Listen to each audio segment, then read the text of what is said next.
श्री कृष्णाय नमः। ओम श्री कृष्णाय नमः।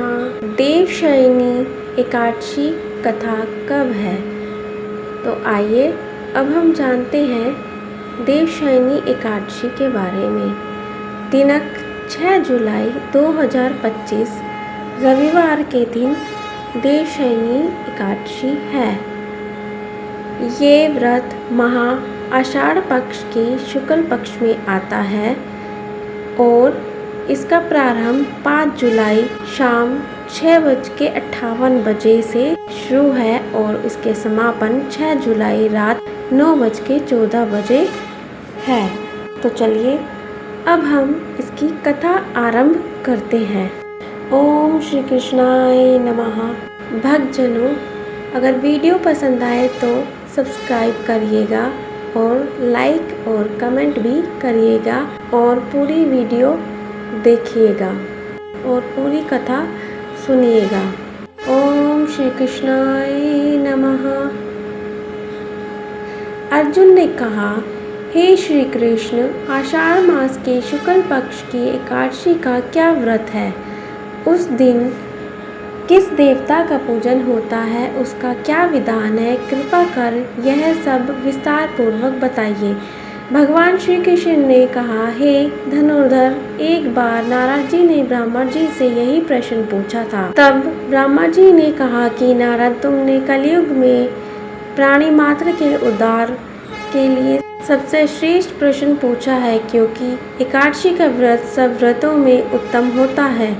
इसके व्रत से सभी पाप नष्ट हो जाते हैं। इस एकादशी का नाम देवशयनी एकादशी है। यह व्रत करने से भगवान विष्णु प्रसन्न होते हैं। इस संबंध में मैं तुम्हें एक पौराणिक कथा सुनाता हूँ। ध्यान पूर्वक श्रवण करो।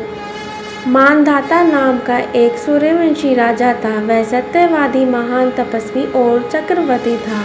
वह अपनी प्रतिज्ञा का पालन संतान की तरह करता था।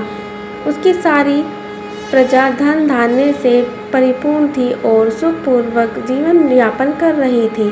उसके राज्य में कभी अकाल नहीं पड़ता था, कभी किसी प्रकार की प्राकृतिक आपदा नहीं आती थी। परंतु ना जाने उसे देव क्यों रुष्ट हो गए।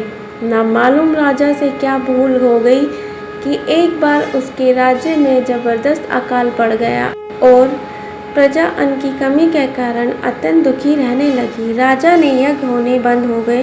अकाल से पीड़ित प्रजा एक दिन दुखी होकर राजा के पास जाकर प्रार्थना करने लगी। राज्य में यज्ञ होने बंद हो गए। अकाल से पीड़ित प्रजा एक दिन दुखी होकर राजा के पास जाकर प्रार्थना करने लगी, हे राजन, समस्त संसार की सृष्टि का मुख्य आधार वर्षा है। इसी वर्षा के अभाव से राज्य में अकाल पड़ गया है और अकाल से प्रजा मर रही है।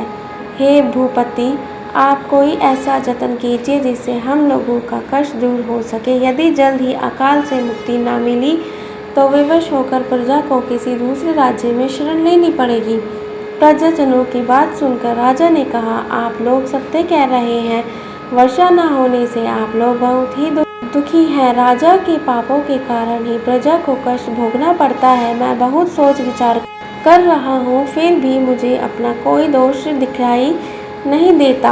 आप लोगों के कष्ट को दूर करने के लिए मैं बहुत उपाय कर रहा हूँ, परंतु आप चिंतित ना हो, मैं इसका कोई ना कोई उपाय अवश्य ही करूँगा। राजा के वचनों के सुनकर प्रजाजन चले गए। राजा मानधात भगवान की पूजा कर कुछ विशिष्ट व्यक्तियों को साथ लेकर वन को चल दिए।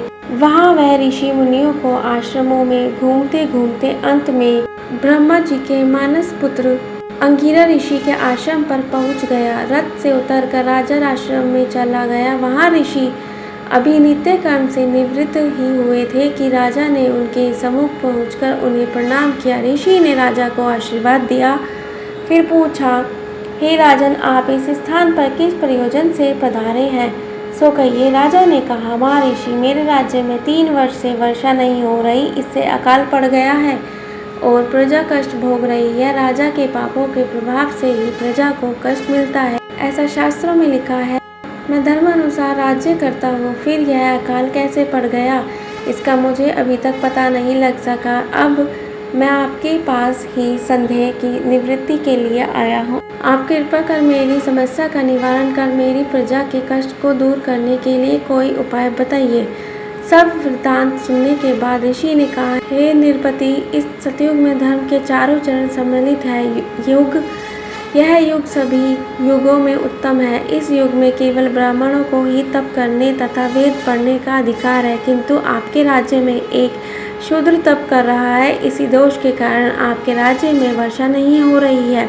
यदि आप प्रजा का कल्याण चाहते हैं तो शीघ्र ही उस शूद्र का वध करवा दें। जब तक आप यह कार्य नहीं कर लेते तब तक आपका राज्य अकाल की पीड़ा से भी मुक्त नहीं हो सकता। ऋषि के वचन सुनकर राजा ने कहा, हे मुनिश्रेष्ठ, मैं उस निरपराध तप करने वाले शूद्र को नहीं मार सकता। किसी निर्दोष मनुष्य को घात पहुंचाना मेरे नियमों के विरुद्ध है और मेरी आत्मा से किसी भी स्थिति में स्वीकार नहीं करेगी। आप इस दोष को मुक्ति का कोई दूसरा उपाय बतलाइए। राजा को विचलित जान ऋषि ने कहा, हे राजन, यदि आप ऐसा ही चाहते हैं तो आषाढ़ माह के शुक्ल पक्ष की देवशनि नाम की एक एकादशी का विधान पूर्वक व्रत करो। इस व्रत के प्रभाव से तुम्हारे राज्य में वर्षा होगी और प्रजा की पूर्व की भांति सुखी हो जाएगी। इस एकादशी का व्रत सिद्धियों को देने वाला है और कष्टों से मुक्त कराने वाला है। ऋषि के इस वचनों के सुनकर राजा अपने नगर वापस आ गया और विधान पूर्वक देवशनि एकादशी का व्रत किया। इस व्रत के प्रभाव से राज्य में अच्छी वर्षा हुई और प्रजा को अकाल से मुक्ति मिली। इस एकादशी को पंदा एकादशी भी कहते हैं। इस व्रत के करने से भगवान विष्णु प्रसन्न होते हैं। इस एकादशी को पंदा एकादशी भी कहते हैं। इस व्रत के करने से भगवान विष्णु प्रसन्न होते हैं। अतः मोक्ष की इच्छा रखने वाले मनुष्य को इस एकादशी का व्रत करना चाहिए। चातुर्मास्य व्रत भी इसी एकादशी के व्रत से आरंभ किया जाता है। कथासार के अनुसार अपने कष्टों से मुक्ति पाने के लिए किसी दूसरे का बुरा नहीं करना चाहिए और अपनी शक्ति से और भगवान पर पूरी श्रद्धा और आस्था रखकर संतों के कथानुसार सत्कर्म करने से बड़े बड़े कष्टों को दूर और सहज की मुक्ति मिल जाती है। ओम श्री कृष्णाय नमः। ओम श्री कृष्णाय नमः। भक्तजनों, कथा आप लोग पूरी सुने और वीडियो अच्छी लगे तो सब्सक्राइब करिएगा। ओम श्री कृष्णाय नमः। ओम श्री कृष्णाय नमः।